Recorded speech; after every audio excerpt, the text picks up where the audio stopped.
ချိန်ရောက်တိုင်းငါခြေလမ်းတွေကဆိုင်ဟောင်းလေးစီဥတီတယ်လောကဒဏ်ရဲ့ရိုက်ချက်တွေအောက်မှာပင်ပန်းလုံးလို့ဒီခွက်ဖြူလေးနဲ့ပဲငါအမောတွေကိုဖြေဖြောင်းမိတယ်တငုံတောက်လိုက်တိုင်းအတိတ်တွေကပြန်ပေါ်လာတယ်တခွန်းငယ်လိုက်တိုင်းအလွမ်းတွေကပိုရိုးလာတယ်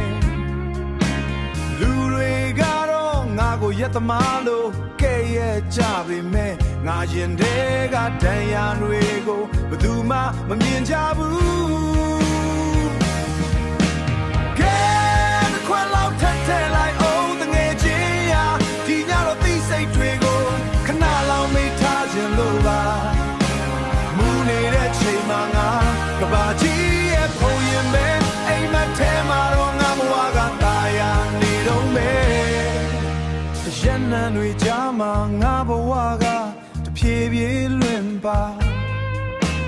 အိမ်ပြန်လမ်းမှာလမ်းဘေးကခွေးတွေကပဲအဖော်ပြူအပြစ်တင်မဲ့သူမရှိတဲ့ဒီညင်နဲ့သန်းကောင်မှာ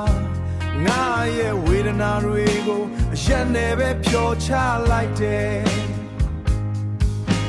နက်ဖန်မနဲ့လင်းရင်တော့ငါဟာပုံမှန်တိုင်းလူတော်တဲ့ပြန်တို့ရအောင်မယ်အခုတော့ဒီတစ်ခွက်ကငါအတွက်အကောင်းဆုံးငယ်ချင်း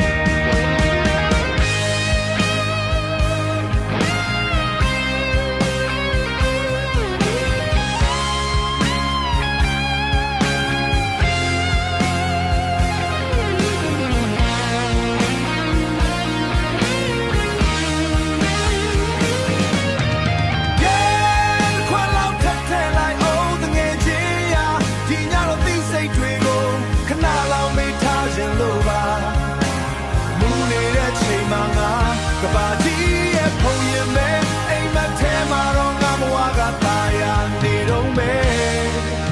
နောက်ဆုံးတစ်ခွက်ပဲပြီးရင်ငါအိတ်တော့မယ်